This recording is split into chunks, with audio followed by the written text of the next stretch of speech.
ਜੇ ਕੋਈ ਵੱਡਾ ਬੰਦਾ ਆ ਰਿਹਾ ਤਾਂ ਤੁਹਾਨੂੰ ਪਾਸੇ ਹੋਣਾ ਪੈਂਦਾ ਸੀ, ਨਹੀਂ ਤਾਂ ਫਿਰ ਕੋੜੇ ਖਾਣੇ ਪੈਂਦੇ ਸੀ। ਪੜਨ ਜਾਂਦਾ ਸੀ ਤਾਂ ਮੈਨੂੰ ਪਹਿਲਾਂ ਬਾਪੂ ਦੇ ਨਾਲ ਟੈਂਟ ਲਾਉਣ ਜਾਣਾ ਪੈਂਦਾ ਸੀ ਸਵੇਰੇ ਸਵੇਰੇ। 150 ਰੁਪਏ ਦੇ ਨਾਲ ਹੀ ਮੈਂ ਆਪਣਾ ਖਰਚਾ ਕਰਦਾ ਸੀ। ਮੈਂ ਆਪਣੇ ਮਾਪਿਆਂ ਤੇ ਫਿਰ ਕਦੇ ਪੈਸਾ ਨਹੀਂ ਲਿਆ। ਜਦ ਮੈਂ 10ਵੀਂ ਕ੍ਰੋਸ ਕਰ ਗਿਆ ਫਿਰ ਵਜੀਫੇ ਪਰੇ ਕੰਮ ਚੱਲਿਆ। ਮੇਰਾ ਵੀ ਨਿਸ਼ਚਾ ਸੀ, ਉਹਦੀ ਵੀ ਦਿਆਲਤਾ ਸੀ ਕਿ ਮੈਨੂੰ ਜਹਾਜ਼ ਦੇਤਾ ਆਪਣਾ। मैं उन्होंने जहाज़ पर आके अपने टीचर ਨੂੰ ਉੱਥੇ ਬੁਲਾਇਆ। ਰਸਤੇ ਵਿੱਚ ਅਸੀਂ ਪੜ੍ਹਦੇ ਆਏ, ਸਵੇਰੇ ਪੇਪਰ ਦਿੱਤਾ, ਸਾਰੀ ਰਾਤ ਸੁੱਤਾ ਨਹੀਂ। ਪੇਪਰ ਦੇ ਕੇ ਮੈਂ ਫਿਰ ਮੁੜ ਗਿਆ, ਐਮਏ ਪਾਸ ਹੋ ਗਿਆ। ਮੈਨੂੰ ਤੁਸੀਂ ਮੁੱਖ ਮੰਤਰੀ ਬਣਾਤਾ, ਮੇਰੇ ਭਾਂਡੇ ਵਿੱਚ ਤਾਂ ਇੰਨੀ ਜਗ੍ਹਾ ਵੀ ਨਹੀਂ ਸੀ ਵੀ ਤੁਸੀਂ ਪਾਤੀ ਹੈ। ਲੇਕਿਨ ਹੁਣ ਮੈਂ ਉਹਨਾਂ ਦੇ ਭਾਂਡੇ ਭਰਨਾ ਚਾਹੁੰਦਾ ਜਿਨ੍ਹਾਂ ਦੇ ਭਾਂਡੇ ਅੱਜ ਤੱਕ ਨਹੀਂ ਭਰੇ, ਖਾਲੀ ਪੇ ਢੀਕ ਰਹੇ ਪਾਣੀ।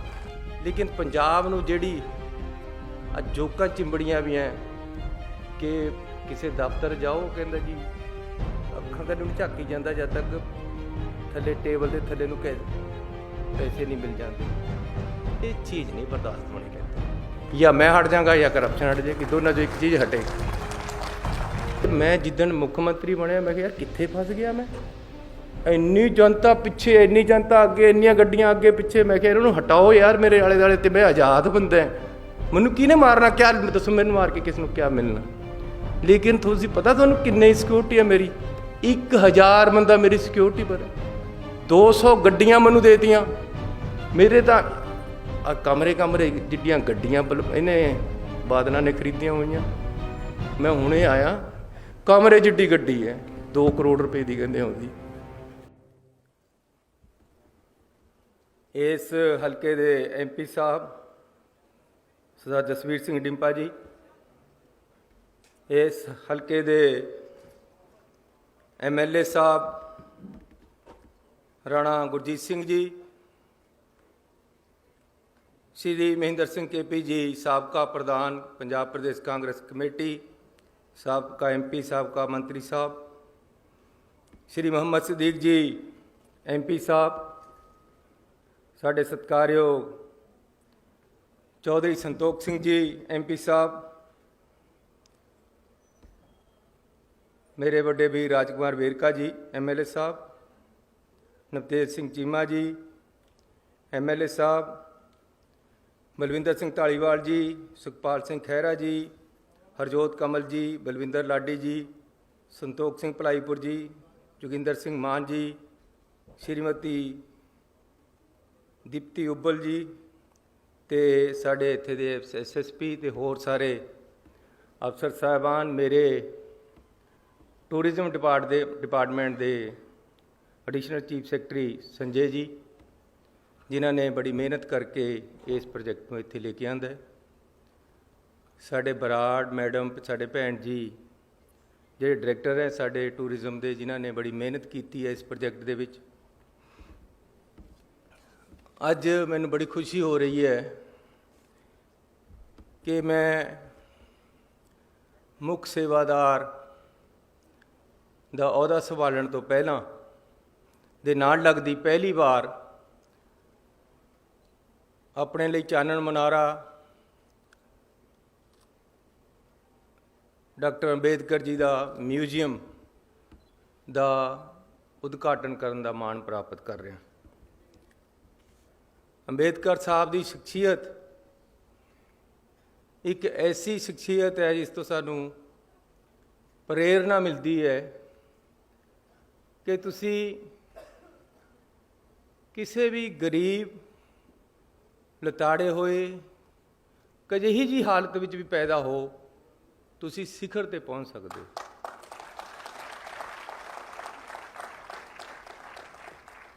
ਜ਼ਰੂਰੀ ਨਹੀਂ ਤੁਹਾਨੂੰ ਬਹੁਤ ਚੰਗਾ ਇਨਵਾਇਰਨਮੈਂਟ ਮਿਲੇ ਅੱਗੇ ਵਧਣ ਵਾਸਤੇ।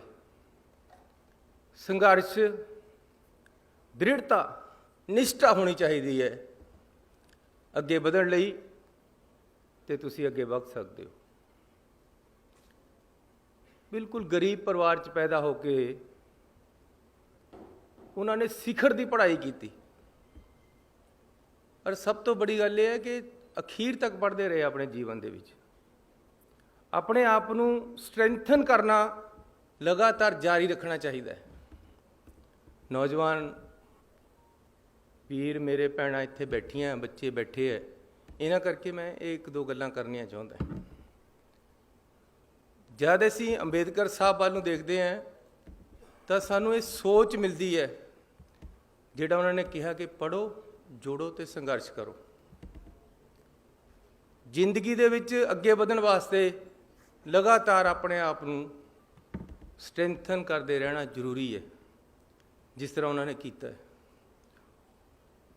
ਉਹਨਾਂ ਦੇ ਹਾਲਾਤ ਜਿਸ ਤਰੀਕੇ ਦੇ ਸੀਗੇ, ਉਦੋਂ ਤਾਂ ਮਤਲਬ ਇਹ ਸੀ ਕਿ ਤੁਹਾਨੂੰ ਪਾਣੀ ਨਹੀਂ ਸੀ ਖੂਹ ਤੋਂ ਭਰਨ ਦਿੰਦੇ,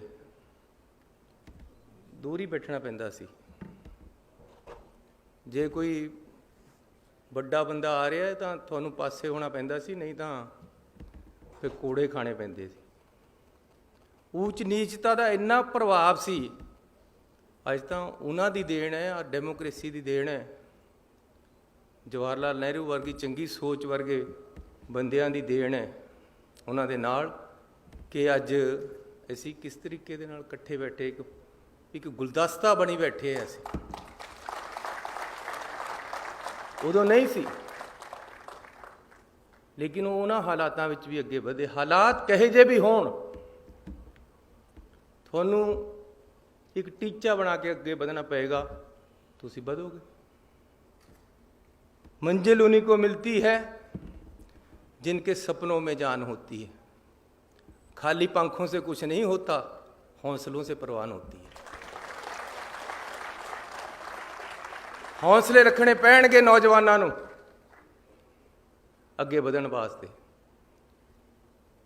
मैं भी इसी तरह पढ़िया, इन्हां नूं देख देख के। मेरे पास भी इन्ने साधन नहीं सी, लेकिन मैं पढ़िया है और अज तक पढ़ रहे हैं। अपने आप को हर रोज़ कोशिश करदा कि अपने आप को स्ट्रैंथन करा, ताकत लेके आवां अपने आप च। खाली दिमागी जिस्मानी हर तरह की कोशिश तुहानूं करते रहना पेगा। जब मैं पढ़न जांदा सी तां मैनूं पहलां बापू दे नाल टेंट लाउण जाना पैंदा सी सवेरे सवेरे, फिर स्कूल जांदा सी मैं या कालेज। जब मैं कालेज विच सी तां 2 मੱਝਾਂ ਦਾ टोका एक हफ्ते का करके रख के जाना पैंदा सी घर, जिहड़ा बाद दे विच चलदा सी ते अगले हफ्ते फिर आके करना है। ये मेहनत लगातार इस तरह इन्हां हालातां चों भी तुसीं अगे निकल सकदे हो। मैं उन्हां नौजवानां नूं उन्हां नूं कहना चाहुंदा कि तुसीं हालातां चों अगे वध सकदे हो, तुहाडा टीचा होना चाहिदा है। मेरी स्कूल दे विच कदे फीस ही नहीं लगी, पहलां तां रिजर्वेशन करके माफ हुंदी सी, उस तो बाद मैं खेलन लग गया। कालेज दे विच मैं सिर्फ एक बार फीस दिती है, उस तो बाद स्पोर्ट्स बेस ते मेरी एडमिशन रही है। 26 रुपये मेरी टोटल फीस लगती सी साल दी। फीस भी फ्री ते कपड़े भी फ्री। 150 रुपया मैनू नाल कालेज स्टैपन दिंदा सी पढ़न दा। उन्हां दे कालेज दे विच 150 रुपये दे नाल ही मैं अपना खर्चा करता सी। मैं अपने मापियां ते फिर कदे पैसा नहीं लिया। जब मैं 10वीं क्रॉस कर गया फिर वजीफे परे काम चलिया। अब वजीफा खेडां दा, उहदे नाल पढ़दा सी। मैं हैंडबॉल खेडदा रहा, 3 बार ऐसी गोल्ड मैडल जित्तिया हैंडबॉल दे विच पंजाब यूनीवर्सिटी तो। पहला मैं BA की, फिर लॉ कर लिया। जब मैं पहली बार MLA बनया तो मैं MBA की PTU तो, मैं स्टूडेंट भी हैं। जब मैं दूसरी बार MLA बनया तो मैं पंजाब यूनीवर्सिटी तो MA की पोलीटिकल साइंस दी। जिस दिन टिकटां वंडणियां सी, देखो तुसीं हैरानी की गल, उधर टिकटां वंडने की मीटिंग होनी सी, उधर मेरा पेपर सीगा। मैं क्या जी मैं तो पेपर जाना, कहते कल नूं मीटिंग है, नहीं मिस कर सकता। मैं क्या पेपर भी नहीं मिस कर सकता। कितनी ग्रेटनेस है राहुल गांधी दी। कहते मेरा जहाज़ ले जा, मैं उन्होंने जहाज़ पर आ गया। बट मेरा भी निश्चा सी, उहदी भी दयालता सी कि मैनूं जहाज़ देता अपना। मैं उन्होंने जहाज़ पर आके अपने टीचर नूं उत्थे ही बुलाया। रास्ते विच असीं पढ़ते आए, सवेरे पेपर दिता, सारी रात सुता नहीं, पेपर दे के मैं फिर मुड़ गया, MA पास हो गया। हुण मैं PhD कर रहा, तो वह भी पंजाब यूनिवर्सिटी तो इंडियन नैशनल कांग्रेस से कर रहा। रात मैं 2 बजे विहला होया, 2 ਤੋਂ 3 अपने टीचर के नाल बैठे हैं, क्योंकि मैं किसी तरह भी दसंबर ਦੇ ਵਿੱਚ अपना थीसिस सबमिट करना है। सो जब तुसी निश्चा करोगे तो जरूर तरक्की मिलेगी, मंजिल मिल ही जाएगी एक दिन, भटकते भटकते ही सही। गुमराह तो वो हैं जो घर से निकले ही नहीं।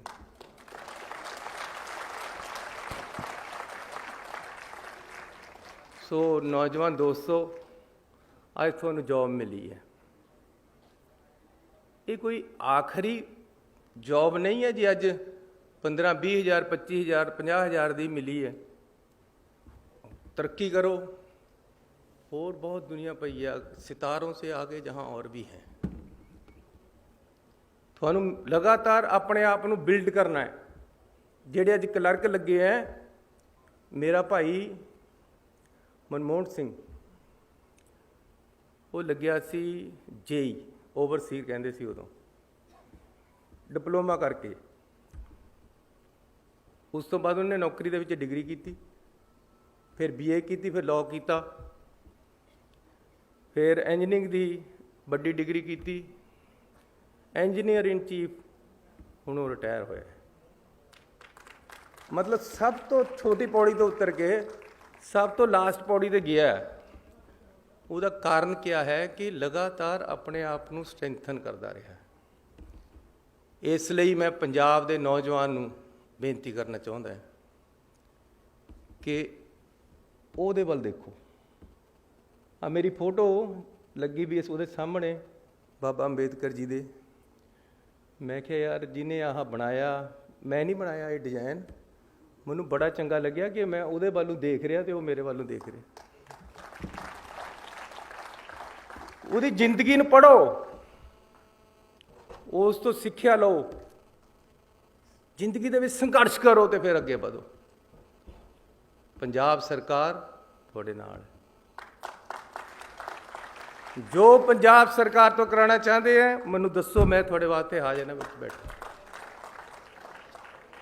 मेरा किहड़े टैलीफोन बंद होंदे, ये हो सकता है कि भी कई बार मैं इत्थे लैक्चर कर रहा, उत्थे कॉल मिस हो जाए, लेकिन खुला है हर टाइम, दिन रात खुला है। नाले रात मैनू 1:30 बजे एक टैलीफोन आ गया, बाई जी गलती माफ़ पाई से, मैं तेनों कहता रात नूं कर लिया। मैंने नहीं, मेरे वास्ते तो सवेरे ही कर लै 1:30 बजे। मैं कईयां नूं कहना यार दिन च कर ले कर, पर कईयां दी आदत है कि रात नहीं करना। एक बाहर तो आ गया रात टैलीफोन, इस तरह कि मैनू आदत है कि मैं बैल बंद करके नहीं सो सकता टैलीफोन की, क्योंकि किसी को जरूरत हो सकती है रात को। उन्हें मैनू ना करे ना मैं चक्या तो पता नहीं कही जी एमरजेंसी हो उन्होंने। लेकिन फिर 1:30 बजे वाला जो जगा दिंदा है, फिर 2 बजे वाला जगा दिंदा, फिर नींद नहीं होती पूरी। पर यह है कि मैं अपनी आदत पर मजबूर है कि मैं टैलीफोन बंद करके नहीं सो सकता, क्योंकि पता नहीं किहदा आ जाना जरूरत वाले नूं।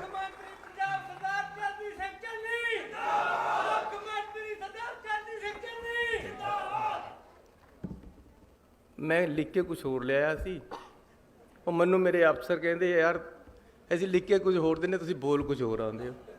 मैनू नहीं आता पसंद लिखिया वा, मैं अपने दिल ते बोलदा है, जो मेरे अंदर है मैं वो बोलना। मेरे अंदर ये है कि मैं पंजाब नूं अगे लेके जाना चाहता हूँ। मैनू तुसीं मुख मंत्री बनाता, मेरे भांडे विच तां इन्नी जगह भी नहीं सी जिन्नी तुसीं पाती है। लेकिन हुण मैं उन्हां दे भांडे भरना चाहता जिन्हां दे भांडे अज तक नहीं भरे, खाली पे ढीक रहे पाड़े। मैं उन्हां पंजाबियां नूं, उन्हां पंजाब दे नौजवानों नूं अगे लेके जाना चाहता जिन्हां नूं अपॉर्चुनिटी नहीं मिल रही। मैं उन्होंने अपॉर्चुनिटी देना चाहता कि आओ आ स्टेज खाली है, तुसीं बैठो। जे मैं बन सकदा मुख्यमंत्री जिहदा बाप दादा रहा ही कुछ नहीं, ਜਿਹਦਾ ਬਾਪ ਦਾ ਕਦੇ ਮੰਤਰੀ ਨਹੀਂ ਰਿਹਾ, ਮੁੱਖ ਮੰਤਰੀ ਨਹੀਂ ਰਿਹਾ, ਸੋਚ ਹੀ ਨਹੀਂ ਸੀ, ਫਿਰ ਤੁਸੀਂ ਕਿਉਂ ਨਹੀਂ ਬਣ ਸਕਦੇ ਯਾਰ? ਤੁਸੀਂ ਤਾਂ ਮੇਰੇ ਨਾਲ ਸਾਰੇ ਚੰਗੇ ਹੋ। ਜਿਹੜੇ ਮੇਰੇ ਹਾਲਾਤ ਸੀ, ਜੇ ਉਹਨਾਂ ਹਾਲਾਤਾਂ 'ਚ ਤੁਹਾਨੂੰ ਰੱਖਾਂ ਤਾਂ ਤੁਸੀਂ ਬਹੁਤ ਉੱਪਰ ਹੋ। ਤੁਸੀਂ ਮੇਰੇ ਤੋਂ ਬਹੁਤ ਅੱਗੇ ਜਾ ਸਕਦੇ ਹੋ। ਨੌਜਵਾਨੋ, ਤੁਸੀਂ ਪੰਜਾਬ ਨੂੰ ਅੱਗੇ ਲੈ ਕੇ ਜਾਓਗੇ। ਬਹੁਤ ਸੰਘਰਸ਼ ਕਰਨਾ ਪਏਗਾ। ਅੰਬੇਦਕਰ ਵੱਲ ਨੂੰ ਦੇਖ ਕੇ ਸੋਚ ਰੱਖਣੀ ਪਏਗੀ। ਉਹ ਅੰਬੇਦਕਰ ਜੀ ਨੇ ਲਾਅ ਕਰ ਲਿਆ ਸੀ, ਆਖਰੀ ਬਾਹਰੋਂ ਡਿਗਰੀ ਲੈ ਲਈ, ਲੇਕਿਨ ਫਿਰ ਇਕਨੋਮਿਕਸ ਪੜ੍ਹਨ ਲੱਗ ਗਏ। ਉਹ ਕਹਿੰਦੇ ਇਹਦੇ ਵਿੱਚ ਵੀ ਮਹਾਰਤ ਕਰਨੀ ਹੈ। ਹਰ ਚੀਜ਼ ਦੇ ਵਿੱਚ ਮਹਾਰਤ ਤੁਹਾਨੂੰ ਲੈ ਕੇ ਆਉਣੀ ਪਏਗੀ, ਤਾਂ ਤੁਸੀਂ ਅੱਗੇ ਵਧੋਗੇ, ਤਾਂ ਪੰਜਾਬ ਤਰੱਕੀ ਕਰੇਗਾ। ਜਿਹੜਾ ਥੱਲੇ ਬੈਠਾ ਹੈ ਉਸ ਨੂੰ ਖਿੱਚ ਕੇ ਉੱਪਰ ਕਰਨਾ ਹੈ, ਉਹਨੂੰ ਨਾਲ ਲਿਆਉਣਾ ਹੈ, ਖੜਾ ਕਰਨਾ ਹੈ, ਤਾਂ ਤੁਹਾਡੀ ਤਾਕਤ ਹੋਏਗੀ। ਇੱਕ ਦੂਜੇ ਦੀ ਤਾਕਤ ਦੇ ਨਾਲ ਪੰਜਾਬ ਅੱਗੇ ਵਧੇਗਾ, ਸਦਭਾਵਨਾ ਦੇ ਨਾਲ। ਸੋ ਅੱਜ ਅਸੀਂ 150 ਕਰੋੜ ਰੁਪਈਆ ਲਗਾ ਕੇ ਅੰਬੇਦਕਰ ਸਾਹਿਬ ਦਾ ਮਿਊਜ਼ੀਅਮ ਇੱਥੇ ਤਿਆਰ ਕਰ ਰਹੇ, ਤਾਂ ਕਿ ਮੇਰੇ ਪੰਜਾਬ ਦੇ, ਦੇਸ਼ ਦੇ, ਦੁਨੀਆ ਦੇ ਲੋਕ ਆ ਕੇ ਦੇਖਣ ਅਤੇ ਉਸ ਤੋਂ ਸਿੱਖਣ ਕਿ ਕਿਸ ਤਰ੍ਹਾਂ ਅੱਗੇ ਵਧਣਾ ਹੁੰਦਾ ਹੈ, ਅਤੇ ਕਿਆ ਕਿਆ ਉਹਨਾਂ ਦੇ ਗੁਣ ਸੀ, ਉਹਨਾਂ ਨੂੰ ਗ੍ਰਹਿਣ ਕਰਨ। ਕਿਸ ਤਰ੍ਹਾਂ ਉਹਨਾਂ ਨੇ ਕਨਸਟੀਟਿਊਸ਼ਨ ਲਿਖਿਆ, ਕਿਸ ਤਰ੍ਹਾਂ ਕਨਸਟੀਟਿਊਸ਼ਨ ਦੀ ਕਿਆ ਭਾਵਨਾ ਹੈ, ਕਿਸ ਤਰ੍ਹਾਂ ਏਕਤਾ ਅਤੇ ਅਖੰਡਤਾ ਦੇਸ਼ ਦੀ ਨੂੰ ਕਾਇਮ ਰੱਖਣਾ ਹੈ, ਕਿਸ ਤਰ੍ਹਾਂ ਅਸੀਂ ਆਪਣੇ ਦੇਸ਼ ਨੂੰ ਮੂਹਰੇ ਰੱਖ ਕੇ ਦੇਸ਼ ਦੇ ਝੰਡੇ ਨੂੰ ਬੁਲੰਦ ਕਰਨਾ ਹੈ। ਉਹ ਅਸੀਂ ਇਸ ਮਿਊਜ਼ੀਅਮ ਵਿੱਚੋਂ ਆ ਕੇ ਦੇਖਾਂਗੇ ਅਤੇ ਸਿੱਖਾਂਗੇ ਅਤੇ ਅੱਗੇ ਵਧਾਂਗੇ। ਮੈਨੂੰ ਹੁਣ ਇੱਥੇ ਬੋਲ ਰਹੇ ਸੀ ਕਿ ਜੀ ਇਹਨੂੰ ਸਾਰਾ ਕੁਝ ਇਹ ਆਰਕੀਟੈਕਟ ਇਹਨਾਂ ਨੇ ਕੀਤਾ ਹੈ। ਅਸੀਂ ਡਿਸਕਸ ਕਰਨ ਲੱਗੇ ਕਿ ਜੀ ਇਹ ਮਿਊਜ਼ੀਅਮ ਬਣਾਉਣਾ ਮੇਰੀ ਦਿਲ ਦੀ ਸੋਚ ਹੈ ਵੀ ਆਪਾਂ ਬਣਾਉਣਾ। ਮੈਂ ਧੰਨਵਾਦ ਕਰਦਾ ਪਿਛਲੇ ਮੁੱਖ ਮੰਤਰੀ ਜੀ ਦਾ। ਮੈਂ ਉਹਨਾਂ ਨੂੰ ਜਾ ਕੇ ਕਿਹਾ, ਉਹ ਕਹਿੰਦੇ ਬਣਨਾ ਜ਼ਰੂਰੀ ਹੈ, ਬਣਾਓ। ਮੈਨੂੰ ਉਹਨਾਂ ਨੇ ਹੱਲਾਸ਼ੇਰੀ ਦਿੱਤੀ, ਕੈਪਟਨ ਅਮਰਿੰਦਰ ਸਿੰਘ ਨੇ, ਕਿ ਬਣਾਓ ਚੰਨੀ ਜੀ, ਤੁਹਾਡੀ ਸੋਚ ਹੈ, ਤੁਸੀਂ ਕਰੋ। ਮੈਂ ਕਿਹਾ ਜੀ ਇਹਦੇ ਵਾਸਤੇ ਅਸੀਂ ਪੈਸੇ ਵੀ ਆਪ ਹੀ ਅਰੇਂਜ ਕਰ ਲਾਂਗੇ। 150 ਕਰੋੜ ਰੁਪਈਆ ਯੂਨੀਵਰਸਿਟੀ ਦੇ ਰਹੀ ਹੈ, ਇਹ ਯੂਨੀਵਰਸਿਟੀ ਦਾ ਐਸੈਟ ਵੀ ਹੈ। ਮੈਂ ਯੂਨੀਵਰਸਿਟੀ ਦੇ ਸਾਰੇ ਲੋਕਾਂ ਨੂੰ ਧੰਨਵਾਦ ਦੇਣਾ ਚਾਹੁੰਦਾ ਕਿ ਤੁਹਾਡਾ ਵੀ ਐਸੈਟ ਹੈ, ਇਹ ਤੁਹਾਡਾ ਹੀ ਹੈ, ਤੁਸੀਂ ਹੀ ਇੱਥੇ ਚਲਾਉਣਾ ਅਤੇ ਤੁਹਾਡੀ ਹੀ ਜ਼ਮੀਨ 'ਤੇ ਬਣ ਰਿਹਾ ਹੈ। ਤੁਸੀਂ 10 ਏਕੜ ਇਸ ਵਾਸਤੇ ਦਿੱਤੀ ਹੈ, ਮੈਂ ਤੁਹਾਨੂੰ 50 ਏਕੜ ਇਸ ਤੋਂ ਪਿੱਛੇ ਤੁਹਾਡੇ ਵਾਸਤੇ ਹੋਰ ਲੈ ਕੇ ਦਿੰਦਾ, ਇਸ ਤੁਹਾਡੇ ਕੰਮ ਵਾਸਤੇ। ਸੋ ਜਦੋਂ ਅਸੀਂ ਇਹਨੂੰ ਬਣਾਉਣ ਲੱਗੇ, ਸੋਚਣ ਲੱਗੇ, ਕਿਹਾ ਮੈਂ ਕਿਹਾ ਯਾਰ ਇਹਨੂੰ ਇਸ ਤਰ੍ਹਾਂ ਦਾ ਬਣਨਾ ਕਿ ਦੂਰ 'ਤੇ ਪਤਾ ਲੱਗੇ ਕਿ ਇਹ ਹਿੰਦੁਸਤਾਨ ਦਾ ਨਿਸ਼ਾਨ ਹੈ। ਇੱਕ ਇਹ ਹਿੰਦੁਸਤਾਨ ਇਹਦੇ ਝਲਕਦਾ ਹੋਵੇ, ਸਾਡਾ ਕਨਸਟੀਟਿਊਸ਼ਨ ਇਹਦੇ ਝਲਕਦਾ ਹੋਵੇ, ਅੰਬੇਦਕਰ ਸਾਹਿਬ ਇਸ ਤਰ੍ਹਾਂ ਝਲਕਦਾ ਹੋਵੇ। ਮੈਨੂੰ ਕਹਿੰਦੇ ਜੀ ਕਿਸ ਤਰ੍ਹਾਂ ਬਣੇਗਾ? ਮੈਨੂੰ ਕੋਈ ਐਂਬਲਮ ਦੇ ਗਿਆ ਸੀ ਐਡਾ, ਉਹਦੇ ਥੱਲੇ ਇੱਦਾਂ ਪਿੱਲਰ ਲਾ ਕੇ ਉੱਪਰ ਐਂਬਲਮ ਲੱਗਿਆ ਹੋਇਆ ਸੀ, ਜਿਸ ਤਰ੍ਹਾਂ ਉਹ ਉੱਪਰ ਲੱਗਿਆ ਹੋਇਆ। ਮੈਂ ਉਹ ਚੱਕ ਕੇ ਇਹਨਾਂ ਦੇ ਮੂਹਰੇ ਆ ਰੱਖਤਾ। ਮੈਂ ਕਿਹਾ ਆਪਾਂ ਇਸ ਤਰ੍ਹਾਂ ਹੀ ਬਣਾਉਣਾ ਹੈ, ਸਾਡਾ ਦੇਸ਼ ਇਹਦੇ 'ਚੋਂ ਝਲਕਦਾ ਹੋਵੇ, ਉਹਦਾ ਚਿੰਨ੍ਹ ਇਹਦੇ 'ਚੋਂ ਝਲਕਦਾ ਹੋਵੇ, ਅੰਬੇਦਕਰ ਦਾ ਉਹਦੀ ਝਲਕ ਮਿਲੇ ਉਹਦੀ ਬਿਲਡਿੰਗ 'ਚੋਂ ਹੀ। ਅੰਦਰਲੇ ਕਿਤੇ ਜਾ ਕੇ ਪਤਾ ਹੀ ਲੱਗਣਾ। ਮੈਂ ਵੇਰਕਾ ਜੀ ਦਾ ਬੜਾ ਧੰਨਵਾਦੀ ਹਾਂ, ਇਹਨਾਂ ਨੇ ਇਹਦੇ 'ਚ ਸਾਡੀ ਬੜੀ ਮਦਦ ਕੀਤੀ, ਇਹਨਾਂ ਨੂੰ ਵੀ ਅਸੀਂ ਇਹ ਸਾਰਾ ਦਿਖਾਇਆ। ਸੋ ਅਸੀਂ ਅੰਬੇਦਕਰ ਜੀ ਨੂੰ ਇੱਥੇ ਉਹਨਾਂ ਦਾ ਮਿਊਜ਼ੀਅਮ ਬਣਾ ਕੇ, ਪੂਰੇ ਵਰਲਡ ਕਲਾਸ ਦਾ ਮਿਊਜ਼ੀਅਮ, ਬਹੁਤ ਵਧੀਆ ਇਸ ਨੂੰ ਬਣਾਇਆ ਜਾਏਗਾ। 150 ਕਰੋੜ ਰੁਪਈਆ ਇਹਦੇ 'ਚ ਲੱਗੇਗਾ।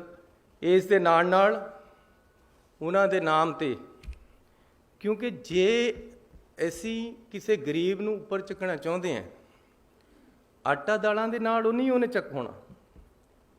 ਤੁਸੀਂ ਰੋਜ਼ ਮਹਾਰਾ ਦੀ ਆਟਾ ਦਾਲ ਦੇ ਦਿਓ ਉਹਨੂੰ, ਉਹਨੇ ਆਟਾ ਦਾਲ ਖਾੜੀਆਂ ਆਪਣਾ ਸੌਂ ਜਾਣੇ।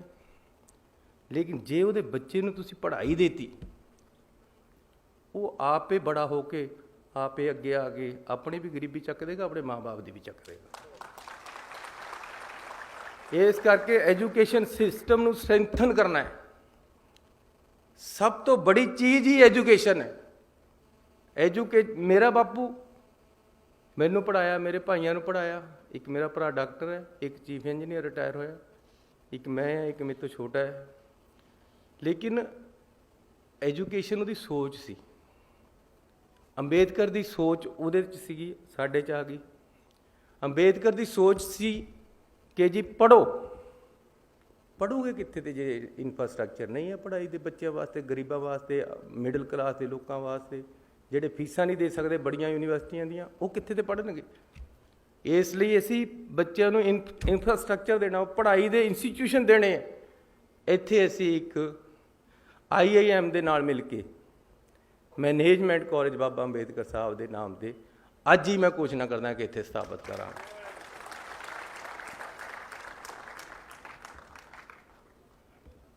ਉਹਦਾ ਨਾਮ doctor Bhim Rao Ambedkar institute of management ਹੋਏਗਾ। IIM ਦੇ ਲੈਵਲ ਦਾ, ਅੰਮ੍ਰਿਤਸਰ ਦੀ IIM ਦੇ ਨਾਲ ਮਿਲ ਕੇ ਇਹ ਇੰਸਟੀਚਿਊਟ ਬਣੇਗਾ। ਇੱਕ ਸਕੂਲ ਆਫ ਅੰਬੇਦਕਰ ਥਾਟਸ ਦਾ ਬਣੇਗਾ ਇੱਥੇ, ਤਾਂ ਕਿ ਉਹਨਾਂ ਦੀ ਜਿਹੜੀ ਸੋਚ ਹੈ ਉਸ ਨੂੰ ਅੱਗੇ ਵਧਾਇਆ ਜਾ ਸਕੇ। Bharat Ratna doctor Baba Sahib Ambedkar centre for research in equality and development, ਇੱਕ ਇਹ ਇੱਥੇ ਬਣਾਵਾਂਗੇ। ਇੱਕ ਮੈਨੇਜਮੈਂਟ ਦਾ ਕਾਲਜ ਬਣੇਗਾ। ਇੱਕ ਜਿਸ ਤਰ੍ਹਾਂ ਡਿੰਪਾ ਜੀ ਨੇ ਦੱਸਿਆ ਸੀ ਚਮਕੌਰ ਸਾਹਿਬ ਦੇ ਵਿੱਚ ਸਕਿੱਲ ਯੂਨੀਵਰਸਿਟੀ ਬਣਾ ਰਹੇ। 2 ਮੈਡੀਕਲ ਕਾਲਜ ਜਿਹੜੀ ਗੱਲ ਕਰਕੇ ਗਏ ਸਾਡੇ ਸਤਿਕਾਰਯੋਗ MLA ਸਾਹਿਬ ਰਾਣਾ ਜੀ, ਉਹਨਾਂ ਦੀ ਅਸੀਂ ਬੜੀ ਛੇਤੀ ਸ਼ੁਰੂਆਤ ਕਰ ਦਾਂਗੇ ਰਾਣਾ ਜੀ, ਇਹਦੇ ਦੇਰ ਨਹੀਂ ਲੱਗੇਗੀ। ਕਿਉਂਕਿ ਮੈਂ ਹਮੇਸ਼ਾ ਕਹਿੰਦਾ ਕਿ ਜੇ ਸਾਡੇ ਸਰਕਾਰੀ ਸਕੂਲਾਂ ਦੇ ਵਿੱਚ ਸਾਇੰਸ ਹੀ ਨਹੀਂ ਹੈ, ਜੇ ਮੈਡੀਕਲ ਕਾਲਜ ਦੀਆਂ ਗਰੁੱਪ ਹੀ ਨਹੀਂ ਹੈ, ਫਿਰ ਸਾਡੇ ਗਰੀਬਾਂ ਦੇ ਜਿਹੜੇ ਮਿਡਲ ਕਲਾਸ ਦੇ ਲੋਕਾਂ ਦੇ ਡਾਕਟਰ ਤੇ ਇੰਜੀਨੀਅਰ ਕਿੱਥੋਂ ਬਣਨੇ ਆ? ਅਸੀਂ ਪੰਜਾਬ ਦੇ ਸਕੂਲਾਂ ਦੇ ਵਿੱਚ ਸਾਇੰਸ ਬਲਾਕ ਤੇ ਮੈਡੀਕਲ ਐਜੂਕੇਸ਼ਨ ਦਾ ਬਲਾਕ ਬਣਾਵਾਂਗੇ ਸਾਰਿਆਂ 'ਚ, ਤਾਂ ਕਿ ਡਾਕਟਰ ਇੰਜੀਨੀਅਰ ਚੰਗੇ ਪੈਦਾ ਹੋਣ। ਤੇ ਜਿਹੜੇ 2 ਇੱਥੇ ਮੈਡੀਕਲ ਕਾਲਜ ਬਣ ਰਹੇ, ਇੱਕ ਇੱਥੇ ਬਣੇਗਾ, ਇੱਕ ਬਣੇਗਾ ਹੁਸ਼ਿਆਰਪੁਰ ਦੇ ਵਿੱਚ। ਇਹਨਾਂ ਨੂੰ ਅਸੀਂ ਬੜੀ ਛੇਤੀ, ਪਰਮਾਤਮਾ ਨੇ ਮੇਰੇ ਹੱਥ 'ਤੇ ਕੰਮ ਕਰਾਉਣਾ ਹੋਇਆ ਤਾਂ ਬੜੀ ਛੇਤੀ ਅਸੀਂ ਨੀਂਹ ਪੱਥਰ ਰੱਖਣ ਆਵਾਂਗੇ ਰਾਣਾ ਜੀ, ਇਹ ਜ਼ਰੂਰ ਕਰਾਂਗੇ।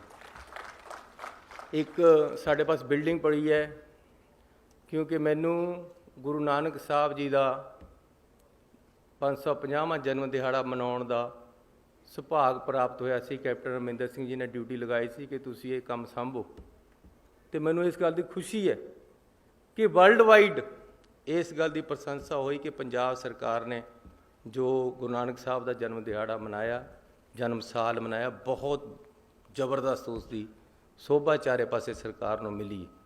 ਉੱਥੇ ਸਾਡੀ ਇੱਕ ਬਿਲਡਿੰਗ ਪਈ ਹੈ, ਉਹਦੇ ਵਿੱਚ ਇੱਕ ਸੁਲਤਾਨਪੁਰ ਲੋਧੀ ਅਸੀਂ ਇੱਕ ITI ਕਾਲਜ ਖੋਲ੍ਹਾਂਗੇ। ਇਹ ਵੀ ਮੈਂ ਐਲਾਨ ਕਰਕੇ ਜਾ ਰਿਹਾ, ਤੇ ਬੜੀ ਛੇਤੀ ਅਸੀਂ ਇਸੇ ਸਾਲ ਤੋਂ ਕਲਾਸਾਂ ਸ਼ੁਰੂ ਕਰ ਦੇਣੀਆਂ। ਤੁਹਾਨੂੰ ਵਧਾਈ ਹੋਵੇ ਇਸ ਚੀਜ਼ ਦੀ।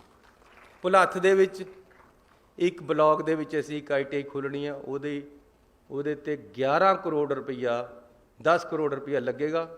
ਤੇ ਅਸੀਂ ਉਹ ਵੀ ਭੁਲੱਥ ਦੇ MLA ਸਾਹਿਬ ਬੈਠੇ ਆ, ਇਹਨਾਂ ਨੂੰ ਮੈਂ ਬੇਨਤੀ ਕਰਦਾ ਕਿ ਸਾਨੂੰ ਜਗ੍ਹਾ ਦੱਸ ਦਿਓ, ਜਗ੍ਹਾ ਤੁਸੀਂ ਦੇਣੀ ਹੈ, ਪੈਸੇ ਅਸੀਂ ਲਾਵਾਂਗੇ। ਰਾਣਾ ਜੀ ਮੇਰੇ ਬਹੁਤ ਹੀ ਸਤਿਕਾਰਯੋਗ ਆਗੂ ਹੈ, ਅਗਾਂਹ ਵਧੂ ਹੈ, ਇਹਨਾਂ ਦੀ ਸੋਚ ਹੈ, ਇੱਕ ਵਿਜ਼ਨ ਹੈ, ਮੈਂ ਉਸ ਦਾ ਸਤਿਕਾਰ ਕਰਦਾ।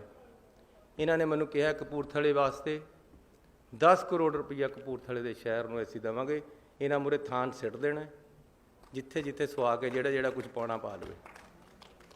ਇੱਕ 4 ਕਰੋੜ ਰੁਪਈਆ ਇਹਨਾਂ ਨੂੰ ਚਾਹੀਦਾ ਹੈ, ਕੁਛ ਤਾਰਾਂ ਸ਼ਿਫਟ ਕਰਨੀਆਂ, ਉਹ ਵੀ ਇਹਨਾਂ ਪਾਸ ਪਹੁੰਚੇਗਾ। ਸੋ ਇੱਕ ਵਿਜ਼ਨ ਦੇ ਨਾਲ, ਇੱਕ ਸੋਚ ਦੇ ਨਾਲ, ਅਗਾਂਹ ਵਧੂ ਸੋਚ ਦੇ ਨਾਲ ਪੰਜਾਬ ਨੂੰ ਅੱਗੇ ਲੈ ਕੇ ਜਾਣਾ ਹੈ। ਮੇਰੇ ਪਾਸ ਰੋਡ ਮੈਪ ਹੈ। ਮੈਨੂੰ ਇਸ ਗੱਲ ਦੀ ਮੈਂ ਤਿਆਰੀ ਕਰਦਿਆਂ ਬੜੀ ਦੇਰ ਹੋ ਗਈ ਹੈ ਕਿ ਕਿਸ ਤਰੀਕੇ ਦੇ ਨਾਲ ਪੰਜਾਬ ਨੂੰ ਅੱਗੇ ਵਧਾਉਣਾ ਹੈ। ਲੇਕਿਨ ਪੰਜਾਬ ਨੂੰ ਜਿਹੜੀ ਜੋਕਾਂ ਚਿੰਬੜੀਆਂ ਵੀ ਹੈ ਕਿ ਕਿਸੇ ਦਫ਼ਤਰ ਜਾਓ, ਕਹਿੰਦਾ ਜੀ ਅੱਖਾਂ ਕੰਨ ਨੂੰ ਝਾਕੀ ਜਾਂਦਾ ਜਦ ਤੱਕ ਥੱਲੇ ਟੇਬਲ ਦੇ ਥੱਲੇ ਨੂੰ ਪੈਸੇ ਨਹੀਂ ਮਿਲ ਜਾਂਦੇ। ਇਹ ਚੀਜ਼ ਨਹੀਂ ਬਰਦਾਸ਼ਤ ਹੋਣੀ ਮੇਰੇ ਤੇ, ਇਹ ਨਹੀਂ ਹੋ ਸਕਦਾ। ਇਹਨੂੰ ਖਤਮ ਕਰ ਦਾਂਗਾ ਪੰਜਾਬ 'ਚੋਂ। ਮੈਨੂੰ ਜਿੰਨਾ ਕੁ ਟਾਈਮ ਮਿਲਿਆ ਤੁਸੀਂ ਇਹਦੇ 'ਚ ਦੇਖ ਲਿਓ ਕਿ ਬਿਲਕੁਲ ਸਿੱਧਾ ਹੋ ਜਾਏਗਾ ਕੰਮ, ਪਿਆਰ ਨਾਲ ਹੀ ਕਰਾਵਾਂਗਾ। ਮੈਂ ਮਿਊਨਿਸਪਲ ਕਮੇਟੀ ਦਾ ਪ੍ਰਧਾਨ ਸੀ, ਉਸ ਤੋਂ ਬਾਅਦ ਮੈਂ MLA ਵੀ ਰਹਿ ਲਿਆ, ਮੰਤਰੀ ਵੀ ਰਹਿ ਲਿਆ, ਹੁਣ ਤੁਸੀਂ ਮੁੱਖ ਮੰਤਰੀ ਬਣਾਤਾ ਹੈ। ਲੇਕਿਨ ਉਹ ਮੈਨੂੰ ਸਭ ਤੋਂ ਅੱਛਾ ਪੀਰੀਅਡ ਲੱਗਦਾ ਸੀ ਕਿ ਨੇੜੇ ਹੋ ਕੇ ਲੋਕਾਂ ਦੀ ਸੇਵਾ ਕਰਨੀ ਦੇ। ਤੇ ਕਮੇਟੀਆਂ ਦੇ ਵਿੱਚ 22% ਕਮਿਸ਼ਨ, ਮੈਂ ਕਿਹਾ ਇਹ ਗੱਲ ਬਰਦਾਸ਼ਤ ਨਹੀਂ ਹੋਣੀ ਆ। ਮੈਂ ਬੜਾ ਜ਼ੋਰ ਲਾਇਆ ਕਿ ਕੰਮ ਖਤਮ ਹੋਵੇ, ਲੇਕਿਨ ਇਹ ਨੈਕਸਸ ਇੰਨਾ ਤਕੜਾ ਬਣਿਆ ਹੋਇਆ ਕਿ ਤੋੜਨਾ ਬੜਾ ਔਖਾ। ਇੱਕ ਪ੍ਰਧਾਨ ਵਦੇ ਬੱਸ 'ਚ ਨਹੀਂ ਸੀ। ਮੈਂ ਉਦੋਂ ਸੋਚਿਆ ਸੀ, ਮੈਂ ਬਹੁਤ ਘੱਟ ਕਰਤਾ ਸੀ, ਉਹ ਗੱਲ ਨਹੀਂ ਲੰਬੀ ਸੁਣਾਵਾਂਗਾ, ਕਿ ਮੈਂ ਉਹਨਾਂ ਨੂੰ ਕਹਿਤਾ ਸੀ ਕਿ ਨਹੀਂ, ਇਸ ਤਰ੍ਹਾਂ ਨਹੀਂ ਚੱਲਣਾ।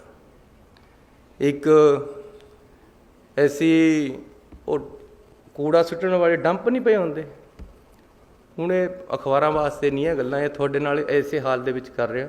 ਉਹ ਡੰਪ ਖਰੀਦਣੇ ਸੀ। ਉਹ ਮੈਂ ਕਿਹਾ ਯਾਰ ਇਹ ਤਾਂ ਬੜੇ ਮਹਿੰਗੇ ਲਗਾ ਰਹੇ ਹੋ। ਮੈਂ ਕਿਹਾ ਠੇਕੇਦਾਰ ਦਾ ਟੈਲੀਫੋਨ ਬਣਾਓ। ਮੈਂ ਠੇਕੇਦਾਰ ਨੂੰ ਕਿਹਾ, ਮੈਂ ਕਿਹਾ ਯਾਰ ਇੰਨੇ ਦੇ ਨਹੀਂ ਪੈਸੇ, ਸਾਨੂੰ ਤਾਂ ਇੰਨੇ ਦੇ ਮਿਲਦੇ ਆ। ਕਹਿੰਦਾ ਜੀ ਦੇ ਤਾਂ ਇੰਨੇ ਦੇ ਦਊਂਗਾ, ਜਿਹਨੇ ਤੁਹਾਨੂੰ ਮਿਲਾ ਕੇ ਦਿੱਤਾ, ਜਿਹੜੇ ਤੁਹਾਡੇ ਨਾਲ ਹੀ ਉਹ ਬੈਠਾ ਹੈ, ਇਹਨੂੰ ਕਹਿ ਦਿਓ। ਮੈਂ ਸਪੀਕਰ ਲਗਾਇਆ ਹੋਇਆ ਸੀ ਐਂ ਕਰਕੇ। ਉਹ ਕਹਿੰਦਾ ਮੈਂ ਜ਼ਹਿਰ ਖਾ ਲੈਣਗੇ ਮੇਰੇ ਬੱਚੇ, ਤੂੰ ਪ੍ਰਧਾਨ ਜੀ ਜੋ ਕਹਿੰਦੇ ਉਹੀ ਕਰਦਾ। ਇਹ ਸੋਚ ਹੋਈ ਵੀ ਹੈ ਕਿ ਜੇ ਉੱਪਰ ਦੇ ਪੈਸੇ ਨਹੀਂ ਲੈਂਦੇ ਤਾਂ ਜ਼ਹਿਰ ਖਾਣੇ ਵਾਲਾ ਕੰਮ ਹੋ ਗਿਆ। ਤਨਖਾਹ ਨੂੰ ਕੁਝ ਸਮਝਦੇ ਨਹੀਂ ਕਈ ਲੋਕ।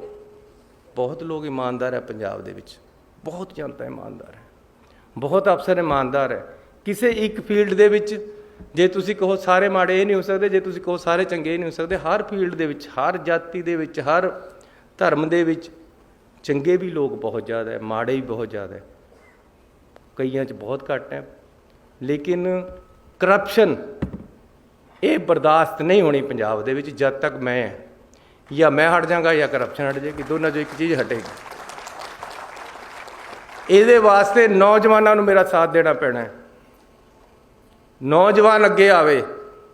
ਜਿਹੜਾ ਬੰਦਾ ਪੈਸੇ ਮੰਗਦਾ ਹੈ ਨਾ, ਉਹਨੂੰ ਫੜ ਕੇ ਖੜ ਜਾਓ ਉਸੇ ਟਾਈਮ। ਮੈਨੂੰ ਟੈਲੀਫੋਨ ਕਰੋ, ਮੇਰਾ ਟੈਲੀਫੋਨ ਖੁੱਲ੍ਹਾ, ਮੈਨੂੰ ਉੱਥੇ ਵੀ ਆਉਣਾ ਪੈ ਗਿਆ ਤਾਂ ਆ ਜਾਵਾਂਗਾ। ਹੁਣ ਕਿਆ ਕਰਿਆ ਹੋਇਆ ਕਿ ਜੀ ਮੈਂ ਕਈ ਬੰਦਿਆਂ ਨੂੰ ਫੜਾਉਣ ਦੀ ਕੋਸ਼ਿਸ਼ ਕਰੀ। ਮੈਂ ਕਿਹਾ ਯਾਰ ਇਹਨੂੰ ਫੜਾਓ, ਬੰਦੇ ਨੇ ਤੰਗ ਕਰਿਆ ਵਾ। ਵਿਜੀਲੈਂਸ ਵਾਲੇ ਕਹਿੰਦੇ ਜੀ ਪਹਿਲਾਂ ਸਾਡੇ ਪਾਸ ਆਡੀਓ ਪ੍ਰੂਫ ਚਾਹੀਦਾ ਜੀ ਕੋਈ, ਫਿਰ ਇਹਨੂੰ ਫੜਾਂਗੇ। ਹੁਣ ਆਡੀਓ ਪ੍ਰੂਫ ਅਗਲਾ ਦਿੰਦਾ ਤੁਹਾਨੂੰ? ਕਹਿੰਦੇ ਜੀ ਉਹਨੂੰ ਮੋਬਾਈਲ ਪਰ ਕਾਲ ਕਰੋ, ਪੈਸੇ ਮੰਗੇ, ਫਿਰ ਸਾਡੇ ਪਾਸ ਸਬੂਤ ਆਊਗਾ, ਫਿਰ ਅਸੀਂ ਖੋਲਾਂਗੇ। ਇਹ ਸਭ ਮਿਲੇ ਹੋਏ ਸੀ ਇਹ ਲੋਕ, ਇਹ ਹੈਗੇ ਹੈ।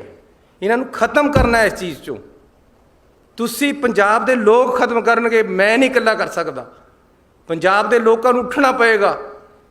ਇਹ ਜਿਹੜੇ ਸਾਨੂੰ ਜੋਕਾਂ ਚਿੰਬੜੀਆਂ, ਇਹਨਾਂ ਨੂੰ ਖਤਮ ਕਰਨਾ ਹੈ।